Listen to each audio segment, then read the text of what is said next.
Hello అండి. ఈరోజు మా ముగ్గురు పిల్లలతోటి డైలీ రొటీన్ వ్లాగ్ అయితే మీతో షేర్ చేద్దాం అనుకుంటున్నాను.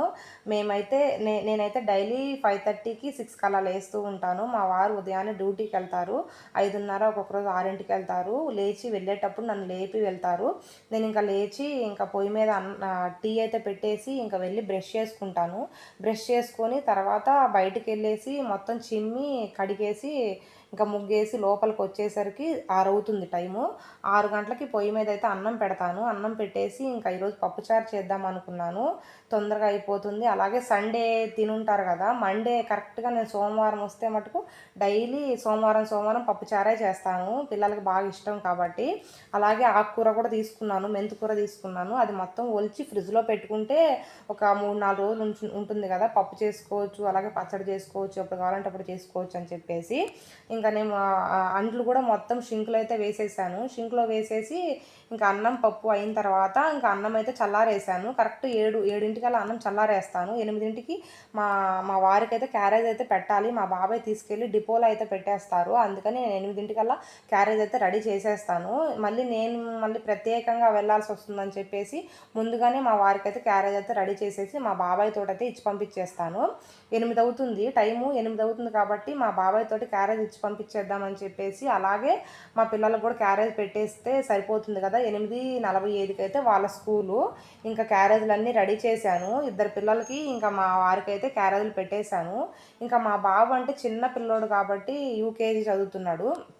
వాళ్ళిద్దరేమో ఒక పెద్ద పాప ఏమో 6th క్లాసు, చిన్న పాప ఏమో 4th క్లాస్ చదువుతుంది.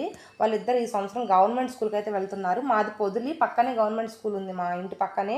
అక్కడికైతే వెళ్తారు. వాళ్ళే వెళ్ళి వాళ్ళే వస్తారు. ఇంకా మా బాబు అంటే చిన్నపిల్లడు కాబట్టి నేను వెళ్ళి వదిలిపెట్టి మళ్ళీ మధ్యాహ్నం క్యారేజ్ తినిపించి మళ్ళీ సాయంత్రం తీసుకుని రావాలి. అందుకని చెప్పేసి బాబుకేం క్యారేజ్ పెట్టలేదు. ఇంకా బాబు ఏం నిద్రపోతున్నాడు, ఇంకా లేయలేదు. ఇంక ఇద్దరు పిల్లలైతే లేచారు. లేచి స్నానం చేశారు. నేను ఇంకా క్యారేజ్ పెట్టేసి ఇంకా వాళ్ళిద్దరికి జడలు వేసి రెడీ చేసి ఇంకా తర్వాత వాళ్ళకి టిఫిన్ అయితే పెట్టేశాను. టిఫిన్ తినేశారు. తిని ఇంకా 8:30 అయింది. ఇంకా వాళ్ళు మెల్లిగా స్కూల్కి అయితే ఇంకా రెడీ అయ్యి వెళ్తున్నారు. స్కూల్కి అయితే వెళ్ళారు. ఇంకా అప్పుడు మా బాబుని లేపేసి నేను బ్రష్ చేయించేసి కొంచెం పాలు తాపించి ఇంకా స్నానం చేయించి కొంచెం టిఫిన్ అయితే పెట్టాను. టిఫిన్ పెట్టేసి 9 గంటలకల్లా స్కూల్లో ఉండాలి బాబు.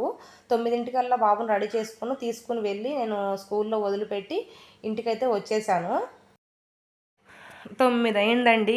ఉదయం 6 గంటల నుంచి నేను వంటగదిలోకి వెళ్తే ఇంకా వాళ్ళని వదిలిపెట్టి వచ్చేసరికి 9 అయింది. 9 గంటలకి అప్పుడు నేను కొన్ని బట్టలు వాషింగ్ మిషన్లో వేసుకొని ఇంకా నేను స్నానం చేసేసి ఇంట్లో చిమ్ముకొని తుడుచుకొని ఇంకా తినేసరికి టైం 10 అయితే అయిపోతుంది. ఇంకప్పుడు తినిన తర్వాత ఆ బట్టలు అయితే తీసుకెళ్ళి బయట ఆరేస్తాను. ఆరేసి ఇంకప్పుడు నేను మిషన్ అయితే ఎక్కుతాను. మిషన్ ఎక్కిన తర్వాత మినిమం లైనింగ్ జాకెట్ అయితే ఒకటైతే కుడతాను. ఉదయం ఒకటి, మధ్యాహ్నం ఒకటి కుడతాను. లేదు నార్మల్ జాకెట్ అయితే మటుకు 2 అయితే కుడతాను నేను. అందుకని నేను ఒక్కొక్క రోజు అంటే నార్మల్ జాకెట్లు తక్కువ, లైనింగ్ జాకెట్లు అయితే ఎక్కువ వస్తాయి నాకు. నేను లైనింగ్ జాకెట్ అయితే ఉదయం ఒకటి కుట్టేశాను. 10 గంటలకు కూర్చుంటే కరెక్ట్ 12ంటికల్లా ఒక లైనింగ్ జాకెట్ అయితే ఫినిష్ అయిపోయింది. 12:30కి బాబుకి అయితే క్యారేజ్ ఇచ్చి రావాలి. నేను ఇంకా 10 గంటలకు అయిపోయింది.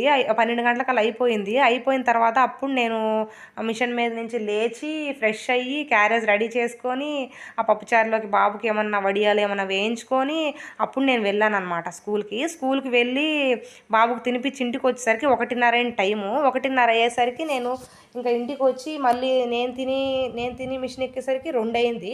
2ంటికి నేను మళ్ళీ ఇంకొక బ్లౌజ్ అయితే కుట్టాను. స్టార్ట్ చేసి కుట్టేసరికి 4 అయింది. ఇంకా 4 అయిందని హడావిడిగా మళ్ళీ లేచి బాబు దగ్గరికి వెళ్ళి బాబుని తీసుకొని రావాలని చెప్పేసి బాబు దగ్గరికి వెళ్ళి 4ంటికి అయితే తీసుకొని వచ్చాను. ఇంటికి వచ్చేసరికి 4:30 అయింది. వచ్చిన వెంటనే ఒక్కొక్క రోజు పడుకుంటాడు, ఒక్కొక్క రోజు పడుకోడు. వెంటనే అన్నం అయితే పెట్టేస్తాను. అన్నం పెట్టేసి ఇంకా కాసేపు హోంవర్క్ రాయించేసి ఇంకా బయటకు వెళ్తాడు. నేనైతే ఇంకా అంట్లన్నీ తోమేసుకొని ఇంకా మళ్ళీ వంట అయితే చేసేసుకుంటాను. మొత్తం అయ్యేసరికి 8 అవుతుంది. 8ంటికి ఇంక అందరూ వాకింగ్కి అయితే వెళ్ళిపోతారు. తినేసి వాకింగ్కి వెళ్ళేసి కాసేపు మళ్ళీ వచ్చిన తర్వాత అప్పుడైతే మళ్ళీ పడుకుంటారు. ఇది నా రొటీన్ వ్లాగ్ డైలీ ఇలాగే ఉంటుంది. మీకు ఇది వీడియో కనుక నచ్చినట్లయితే ప్లీజ్ సబ్స్క్రైబ్ అయితే చేసుకోండి.